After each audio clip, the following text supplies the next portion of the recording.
The machine had been sitting at the edge of his east field for 14 months before anyone made a decision about it. Not because the decision was complicated, because nobody wanted to be the one to make it. The Massey Ferguson 6S-165 had been repossessed from a farmer named Curtis Albright in the spring of 2 years prior, driven to the field boundary by a dealer employee who had run out of road before he ran out of trouble, and left there when the tractor seized completely on the way to the transport truck. The hydraulic system had been failing for months before the repossession. The previous owner had known it and said nothing. The dealer employee had not known it until the machine stopped moving 40 yards inside the field boundary of the adjacent property, which belonged to a 69-year-old retired grain farmer named Harold Ennis, and refused to move further. The dealer employee had called his manager. The manager had called the dealership. The dealership had called a transport company. The transport company had sent a truck that couldn't reach the machine without crossing Harold's property, which Harold had not given permission to cross, because nobody had asked Harold anything. Harold had stood at the fence line that afternoon and watched a dealer employee, a transport driver, and eventually the dealership's service manager stand around a seized Massey Ferguson on the edge of his east field and argue about whose problem it was. Harold had not offered an opinion. He had gone inside when it got dark, and in the morning the machine was still there and the men were gone. That was how it started. Harold Ennis had farmed 1,800 acres of corn and soybeans in Fountain County, Indiana, for 38 years. He had retired 3 years earlier, leasing his ground to a neighbor's operation and keeping his equipment shed, his shop tools, and the 40 acres around the farmhouse for his own use. He was not a man who looked for complications in his retirement. He had a wood stove in the shop, a decent set of hand tools, and a standing Wednesday morning coffee arrangement with 2 men he had known since 1979. He had not planned, at 69, to get into the Massey Ferguson parts business. The legal situation took 7 months to resolve. The dealership held the security interest in the repossessed machine. The machine sat on Harold's property without his consent. The path to recovering it crossed his land without an easement. Harold had not blocked recovery. He had simply declined to grant access until someone asked him properly and agreed to repair the ruts a recovery vehicle would create crossing his east field. The dealership's attorney sent a letter. Harold's attorney responded. A negotiation that should have taken 2 weeks took 7 months because the dealership changed ownership during that period. The new owner reviewed the situation, concluded the machine's recovery cost exceeded its salvage value in its current condition, and quietly decided to let the legal situation drift rather than spend money on a machine they had not bought. By the time title resolved, through a process Harold's attorney navigated with the county and the lien holder with more patience than anyone involved deserved, 14 months had passed. The machine had sat through 1 full winter, 1 spring thaw, 1 summer, and into the following autumn. The hydraulic failure had been compounded by weather. An electrical fault had developed. The cab had taken on moisture. 1 rear tire had gone flat from a sidewall crack opened by frost. When the title transferred to Harold Ennis, the dealership's formal position was that the machine was being conveyed as is, with no warranty, representation, or expectation of operability. The dealership had written the machine to zero on its books. It was, in every financial sense the dealership could apply, worthless. Harold walked out to the east field on the morning after the title transfer was confirmed and stood beside the Massey Ferguson 6S.165 for a long time. He was not a Massey Ferguson man by history. He had run Case IH equipment for most of his farming years, switching to a mixed fleet in his last decade of active operation. He knew Massey Ferguson equipment the way any experienced farmer knows competing brands, well enough to operate them, not deeply enough to rebuild them from the inside. What he knew, standing at the edge of his east field on a cold October morning, was that the machine had not become worthless because it was a bad machine. It had become worthless in the dealership's accounting because the cost of making it whole exceeded what the dealership could recover at retail. That was a dealer's calculation. It was not the only calculation available. Harold had a heated shop. He had 40 years of mechanical experience on agricultural equipment, not specialized in Massey Ferguson, but thorough in the ways that matter across brands, for a man who had spent 4 decades keeping machinery running in conditions that do not forgive ignorance. He had time. He had no particular deadline. And he had a piece of equipment that had cost him nothing, sitting 14 months in his east field, waiting for someone to decide what it was actually worth. He called his neighbor with a tractor and a chain, and they pulled the machine to his shop. Harold did not begin with optimism or with a plan. He began with an inspection, the methodical kind that requires no optimism and generates no plan until the inspection is complete. He went through the machine system by system over 3 days, documenting what he found in a spiral notebook on the shop workbench.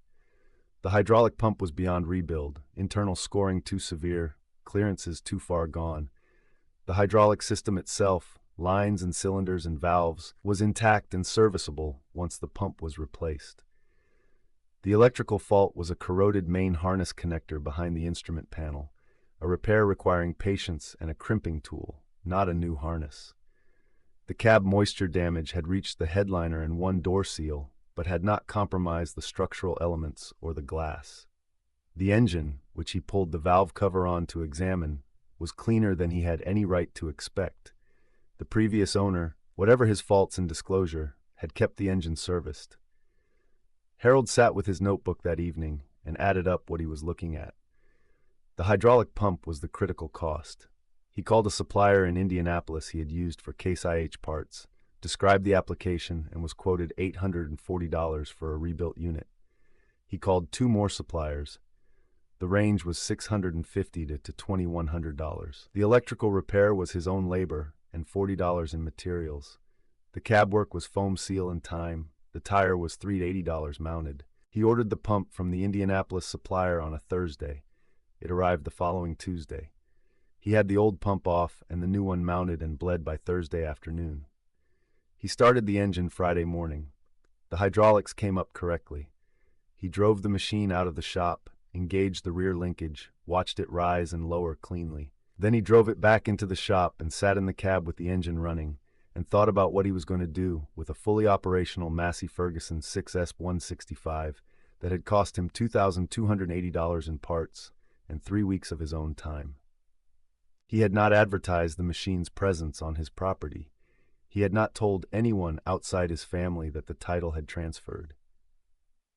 But in Fountain County, information about equipment moves through the agricultural community, the way water moves through tile drainage, without announcement, through channels below the visible surface, arriving at its destination without anyone being able to say exactly how it got there. 3 farmers called Harold in the 2 weeks after he had the machine running, asking if it was for sale. He told all 3 he hadn't decided yet.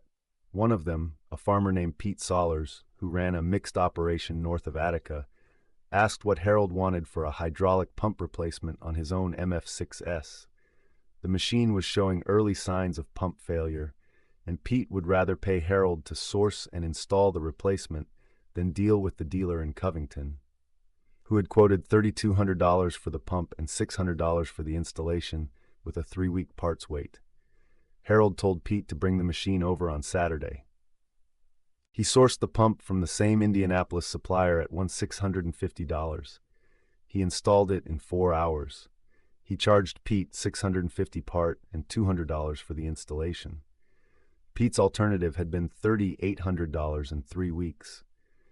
Pete was back 6 weeks later with a different machine and a different problem. Harold did not plan to become a Massey Ferguson shop. He noticed that he was becoming one. The observation he made across that first spring and summer was the same one that anyone paying attention to the agricultural equipment service landscape in rural Indiana would have made, had they been positioned to see it clearly. The regional Massey Ferguson dealer was 40 miles from the center of his county.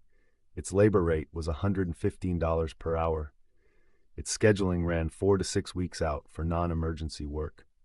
The farmers in Harold's area who ran Massey Ferguson equipment, and there were more of them than he had realized, were making a calculation every time something needed attention. Drive 40 miles, wait 4 to 6 weeks, pay $115 an hour, or find another way. Harold was another way. He was 15 minutes from most of the farms that called him. He charged for parts at his cost plus a margin he considered fair, and for his time at a rate that was less than half the dealer's labor rate and more than he would have made doing nothing. The farmers were not getting a discount. They were getting a different service structure, faster, closer, more direct, from a man who would tell them plainly what was wrong and what it would cost and whether it was worth fixing. By the end of the first full year, Harold had worked on machines from 22 farms. He kept a notebook of every job, machine, problem, parts used, cost, time, not for billing purposes, but for the reason he had always kept notebooks, because a man who doesn't record what he learns forgets more than he should. The learning was accumulating faster than he expected. Massey Ferguson's 6S hydraulic pumps failed in a pattern he began to recognize. Hours, symptoms, the way pressure would fluctuate before failure became complete. MF7S electrical faults had a recurring location in the cab wiring that appeared across different machines from a similar production window. Certain hydraulic cylinder seals across multiple MF models shared a part number the dealer cataloged under only one of them, meaning sourcing the seal for a model where it wasn't cataloged required knowing the cross-reference, which the dealer's counterstaff didn't always have, and Harold had written in his notebook after the third time he'd worked it out himself. This kind of knowledge does not exist in a service manual. It exists in the accumulated observation of a man who has seen the same failure enough times to understand not just what failed, but why and when, and what the early signs were. Harold bought his first parts tractor in the second year, an MF5S with a destroyed engine and a sound everything else, purchased at an estate auction for $800. He parked it along the back fence and began pulling usable components as he needed them. He cataloged every component before he began pulling. What was present, what condition it was in, what it would cost new through his supplier, so that when a farmer called with a need, Harold could tell him within a few minutes whether he had the part and what he was asking for it. The parts tractor concept worked better than Harold had anticipated, for a reason he should have expected but hadn't fully accounted for at the start. The components he pulled from a retired machine were not just cheaper than new parts. They were tested. A hydraulic cylinder from a machine that had run 8,000 hours without that cylinder failing was a cylinder that had already proven itself in field conditions. A PTO shaft from a parts tractor was a shaft with a documented service life behind it, not an unknown sitting in a warehouse. Harold began to communicate this to farmers in the specific, plain way he communicated everything, and the farmers understood it the way experienced men understand arguments that match what they already know from experience. A part that has run is different from a part that hasn't. Not always better, but different in ways that matter when you're making a calculation about what to spend and what risk to carry. He bought a second parts tractor at the end of that year, then a third. His son came to visit in the spring of the third year and walked through the shop and the lot and the back fence line where 3 partial machines stood in various stages of being consumed. He asked Harold what the operation was making. Harold showed him the notebook. The son sat at the workbench for 20 minutes going through the numbers. He said the operation had gotten beyond what a spiral notebook could optimally manage. Harold said he was running it the way it needed to be run. The son said that was not an answer to the question he had asked. Harold's son built him a simple spreadsheet on a laptop Harold already owned and didn't use much. Harold migrated the notebook records into it over 2 weeks. What the spreadsheet showed, laid flat and totaled for the first time, was that the operation had generated $94,000 in its second full year from parts sales and repair labor. Harold looked at the number for a long time. He had not been tracking it in a way that made the total visible. He had known the work was steady and that the individual transactions were fair. He had not known the aggregate. The third year came in at $121,000, the fourth at $156,000. Harold hired Jim Castor in the fourth year, 63 years old, recently laid off from a crop input supplier that had consolidated its regional staff, 30 years in agricultural supply and parts before the consolidation. Jim knew how to manage a parts inventory. He knew how to source components across multiple suppliers and find the price and availability combination that made the most sense for a specific situation. His knowledge complemented Harold's mechanical depth the way a good parts man complements a good mechanic. Not visible in the same way, not credited in the same way, but the reason the operation worked as well as it did. Jim worked 4 days a week. Harold paid him fairly. Jim told Harold 3 months in that he had not expected to enjoy working again after the layoff. Harold took that as the kind of compliment that means more than a formal performance review. The regional Massey Ferguson dealer, now under its third ownership in 6 years, became aware of Harold's operation in the 5th year through a customer who had mentioned Harold's name during a dealer service visit. The dealer principal called Harold the following week. The conversation was careful on both sides. The dealer principal asked whether Harold would be interested in an authorized service arrangement. Harold asked what that would require. The dealer principal described the training requirements, the tooling requirements, the parts procurement requirements, and the pricing structure an authorized independent shop would operate under. Harold listened to all of it. Then he said no. He said it without hostility. The pricing structure would require him to raise his labor rate to a level that eliminated the primary reason farmers drove past the authorized dealer to reach his shop. The parts procurement requirements would replace his supplier network with a single channel that would cost him more and limit his flexibility. The authorization would create obligations that would change what his operation was in ways that made it less useful to the people it currently served. The dealer principal said he understood. He asked whether the two operations could cooperate in specific situations without a formal arrangement. Harold referring customers for warranty work or major rebuilds beyond his shop's capacity, the dealer referring customers for older machine non-warranty work that the dealer's cost structure made uneconomical. Neither man committed to anything formal. Both men understood the conversation had been useful. What the dealer principal did not say, and what Harold understood without it being said, was that the conversation had happened because the dealer's Fountain County customer count had been declining for years in a way the ownership had finally looked at directly. Harold had not taken those customers. They had arrived at his lot because the service structure they needed did not exist at the dealer's price point. That was a market condition, not a competitive act. Harold had not advertised. He had not undercut the dealer's pricing in a way that required the dealer to respond.